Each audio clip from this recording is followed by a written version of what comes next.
বন্ধুরা, আজ আবার ইনডিজাইন একটি নতুন টিউটোরিয়াল নিয়ে কিন্তু আমি আপনাদের কাছে এসেছি। ইনডিজাইনের গুরুত্ব কিন্তু দিন দিন কিন্তু বেড়েই চলেছে। শুধুমাত্র যে আমাদের দেশে তা কিন্তু নয়, বিদেশেও কিন্তু এর ব্যবহার খুব বেড়ে গেছে। আর এখন তো গ্রাফিক্স ডিজাইনের জবের জন্য কোরেল ড্র, ফটোশপের পাশাপাশি ইনডিজাইনটাও কিন্তু এরা জুড়ে দিয়েছে। তাই এই সফটওয়্যারটি শেখা কিন্তু খুবই প্রয়োজনীয় আগামী দিনের জন্য। আর এর একটি নতুন ভার্সন এসেছে, যেটা হচ্ছে ইনডিজাইন 2019। আর আজ আমরা কিন্তু সেই ভার্সনে শিখবো, আর একদম শুরু থেকে শিখবো, কারণ যারা একদম নতুন তাদের কিন্তু শিখতে সুবিধা হবে। আসুন শুরু করা যাক।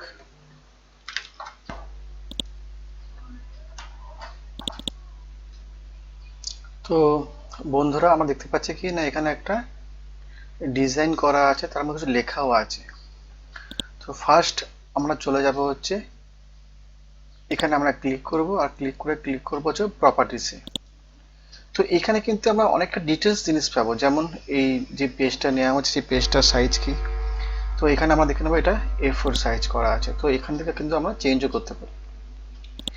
তার ঠিক পাশে দেখা যাচ্ছে যে ওরিয়েন্টেশন, মানে হচ্ছে পেজটা পোর্ট্রেট হবে না ল্যান্ডস্কেপ হবে।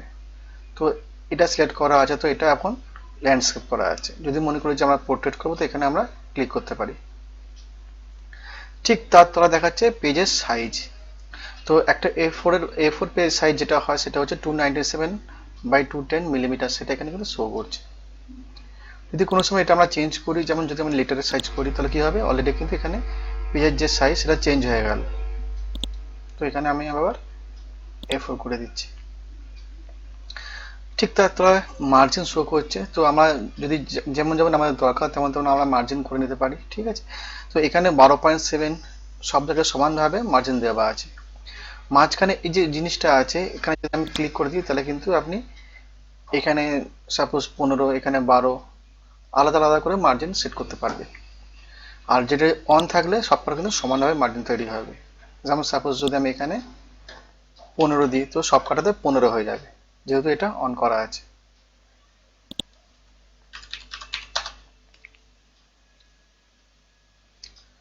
আর নিচে রুলার্স অ্যান্ড গাইডস এর ব্যাপার আছে, ঠিক আছে। সাপোজ যদি কোনো সময় আমরা কোনো গাইড ফেলি, যেমন এখানে এই যে রুলার্স আছে, রুলার্স যদি আমরা গাইড নিয়ে এসে তার দিকে ফেলি, তো এখানে কতটা আমি তলায় আনছি কতটা উপরে আনছি তার এখানে বিবরণটা কিন্তু আমার ডান দিকে পেয়ে যাবে।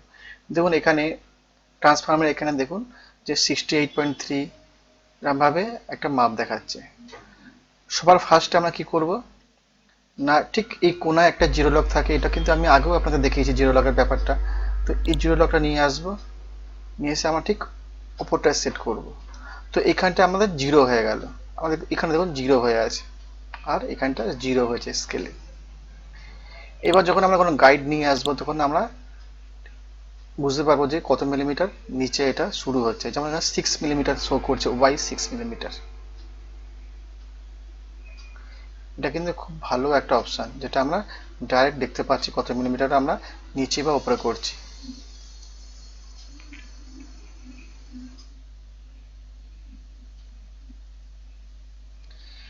আমরা এই যে পেজটা, এই পেজটা কিন্তু দুটো কলামে ভাগ করা আছে, দেখতে পাচ্ছেন যে দুটো কলামে এখানে ভাগ করা আছে, ঠিক আছে। তো এই যে কলামে যে ভাগ, সেটা আমরা কি করে করব সেটা আমরা দেখে নিচ্ছি। টোটাল কটা পেজ এখন আছে আমরা দেখে নেব। এই পেজে ক্লিক করব। দেখুন দুটো পেজ এখানে করা আছে, 1 নম্বর পেজ, 2 নম্বর পেজ। 2 নম্বর পেজ যাওয়ার জন্য আমরা ডবল ক্লিক করব, তো এখানে পেজ আমি চলে যাব। আর এখানে কিন্তু আবার 3টে কলাম করা আছে, ঠিক আছে।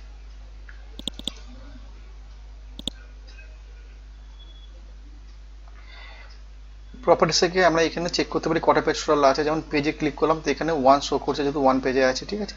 যদি মনে করি 2 নম্বর পেয়ে যাবো, তো এখানে আমরা এখানে 2 নম্বরে ক্লিক করে 2 নম্বর পেয়ে চলে যাবো। যদি মনে করি মাস্টার পেয়ে যাবো, তো এখানে আমরা ক্লিক করতে পারি 2 নম্বর। তো এইভাবে কিন্তু আমরা যেতে পারি। অথবা এই যে পেজ লেখা আছে, পেজেস, তো এখানে ক্লিক করবো এবং 2 নম্বর পেজে গিয়ে আমরা ডাবল ক্লিক করবো।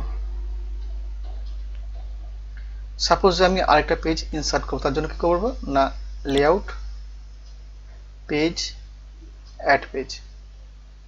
তো এটা 3 নম্বর পেজ। দেখুন এর পাশে একটা পেজ তৈরি হয়ে গেছে, 2, 3। আর যদি মনে করি আমরা 3টে কলাম করবো, তাহলে আমরা চলে যাব লেআউট, মার্জিন অ্যান্ড কলামস,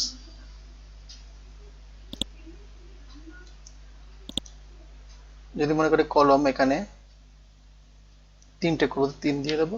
আর এখানে আমরা গাটারে আমরা 6 মিলিমিটার দিয়ে দিতে পারি। 3টে কলম 6 মিলিমিটার, গাটার মানে দুটো কলমের মাঝখানে যে স্পেস যেটা আছে সেটাকে বলা হয় গাটার বলা হয়। তো এখানে আমরা দিয়ে ওকে করতে পারি। আবার চলেছে 1 নম্বর পেজে এবং কিছু লেখা আমরা কপি করে নিচ্ছি। যেমন টেক্সট টুল দিয়ে রাইট ক্লিক, কপি, আর এখানে আমরা টেনে পেস্ট করে দিলাম। তো লেখার সাইজ আমরা কিভাবে ছোট বড় করব, আবার সিলেক্ট করব, চলে যাবো প্রপার্টিস, আর এখানে আমরা দেখে নেব এইটা হচ্ছে ফন্টের নাম। আমরা যখন এই টেক্সট টুলে আসবো তখন কিন্তু এই প্রপার্টিসটা চেঞ্জ হয়ে যাবে, ঠিক আছে। আবার যখন আমরা এই টুলে যাব তখন একরকম দেখাবে, যখন গাইড নেব তখন অন্যরকম দেখাবে, ঠিক আছে। তো আমরা এখন টেক্সট টুলে চলে গেলাম এবং এই লেখাটা কন্ট্রোল এ করে সিলেক্ট করলাম। তো এখান থেকে আমরা কি করতে পারি না, ফন্ট চেঞ্জ করতে পারি। এরিয়াল, আর যেটা এখন আছে সেটা হচ্ছে এইটা, ঠিক আছে। তো আমরা এরিয়াল করে দিলাম। ঠিক তার তলায় হচ্ছে ফন্ট সাইজ, এখন 14 সাইজে করা আছে। তো এইভাবে কিন্তু আমরা চেঞ্জ করতে পারি। আর এইগুলো আমরা জানি এটা left element, centre, right element, justify. Justify মানে যার দুটো দিক সমান, যেমন এই লেখাটা দুদিক সমান আছে তো এটাকে জাস্টিফাই, যেমন বুকসে যেমন কাজ হয় জাস্টিফাই হিসাবে। তো এগুলো কিন্তু আমরা এখান থেকে করে নিতে পারি প্রপার্টিস থেকে। আর লিডিং, লিডিং আমরা জানি যে দুটো লাইনের মাঝখানে যে স্পেস, এই লিডিং, এখান থেকে আমরা লিডিং ছোট বড় করতে পারি, ঠিক আছে। এছাড়া একটা অটো লিডিং আছে যেটা আমরা বাই ডিফল্ট থাকে, তো এখান থেকে আমরা লিডিং বাড়াতে বা কমাতে পারি। এছাড়া অটো আমরা করতে পারি। তো ফার্স্ট যে পেজ, সেই পেজে আমরা একটা জিনিস দেখছিলাম যে ড্রপ ক্যাপ। এই যে ড্রপ ক্যাপ, এই ডি যে লেখাটা আছে এটা হচ্ছে, এটাকে বলা হয় ড্রপ ক্যাপ। তো এই ড্রপ ক্যাপটা আমরা কিভাবে করব, তো এই পেজে আমরা চলে গেলাম আর শুধুমাত্র এইচ লেখাটা আমরা সিলেক্ট করলাম। কন্ট্রোল 2 প্রেস করলে বড় হবে, তো আমি কন্ট্রোল 2 প্রেস করে নিলাম। কন্ট্রোল টি, তো কন্ট্রোল টি করলে ক্যারেক্টার চলে আসবে, এটা হচ্ছে কন্ট্রোল টি। আর কন্ট্রোল এম করলে প্যারাগ্রাফ। তো আমাদের কিন্তু এই প্যারাগ্রাফটাই দরকার ড্রপ ক্যাপের জন্য। এর শর্টকাট হচ্ছে কন্ট্রোল অল্ট টি। আর এখানে এসে আমরা এই যে ড্রপ ক্যাপের যে অপশন এখানে আছে, তো এখান থেকে আমরা এটাকে যদি মনে করি 2 লাইন ড্রপ ক্যাপ হবে, তো আমরা এখানে 2 করে দেবো। 3 লাইন হলে 3 লাইন। ক্লিয়ার। আরেকটা জিনিস আমরা দেখবো সেটা হচ্ছে যে অনেক সময় কি হয় যে আমাদের যখন কোনো টেক্সট যখন আমরা টাইপিং করি তো এরকম হাইপেন চলে আসে। হাইপেনটা কেন আসে, হাইপেনটা আসে এই জন্য যে এই যে দার্জিলিং যে লেখাটা আছে সেই লেখাটা উপরের যে লাইনটার মধ্যে যেতে পারছে না, জায়গার জন্য, স্পেসের জন্য যেতে পারছে না, ওই জন্য ভাগ হয়ে যাচ্ছে এবং অটোমেটিক হাইপেন দিয়ে দিচ্ছে। তো এই যে অটো হাইপেন যেটা, সেটা যদি আমি অফ করতে চাই, অর্থাৎ যে আমার লেখার মধ্যে কোনো হাইপেন থাকবে না, অটোমেটিক কোনো হাইপেন থাকবে না, যদি ম্যানুয়াল দিই তাহলে থাকবে কিন্তু অটোমেটিক কোনো থাকবে না। তার জন্য আমরা এখানে ক্লিক করি, যে হাইপেনেশন অন করা আছে তো এটাকে আমরা অফ করে দেবো, আনচেক করে দেবো, তাহলে কোনো হাইপেন থাকবে না। পার্টিকুলার যদি মনে করি যে এই যে এইচ যে লেখাটা এটাকে আমরা কালার ফিল করব, তো আমরা চলে যাব উইন্ডো আর এখানে এসে কালারটা অন করে নেব। এখানে ক্লিক করব এবং এখানে যে কালার আমি দিতে চাই এখানে আমরা দিতে পারবো। এখানে প্রত্যেকটা পার্সেন্টেজ আছে, এখানে চেঞ্জ করবো কিন্তু আমরা কালারটা অ্যাডজাস্ট করতে পারি। তো সাপোজ আমি এখানে ক্লিক করলাম, তো এইভাবে কিন্তু আমরা কালার করতে পারছি। যদি মনে করি ব্যাকগ্রাউন্ডে কোনো বক্স আমরা দেবো, তার জন্য কি করে করব, তার জন্য আমরা যে রেক্টাঙ্গেল যে টুল আছে সেটা এটা নিয়ে নেব আর আমরা ঠিক এই লেখার পেছনে আমরা এরকমভাবে টানবো আর লেখাটাকে আমরা সিলেক্ট করব করে একটু আমরা ছোট করে দেব।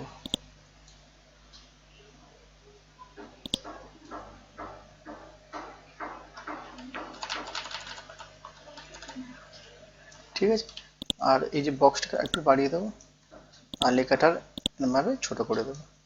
এবার আমরা বক্সটা সিলেক্ট করব আর আবার আমরা কি করব না, কালারটাকে অন করে নেব।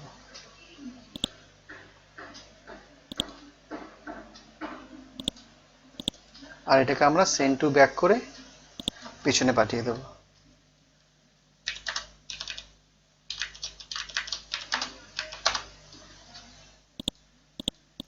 রাইট ক্লিক, অ্যারেঞ্জ আর সেন্ড টু ব্যাক।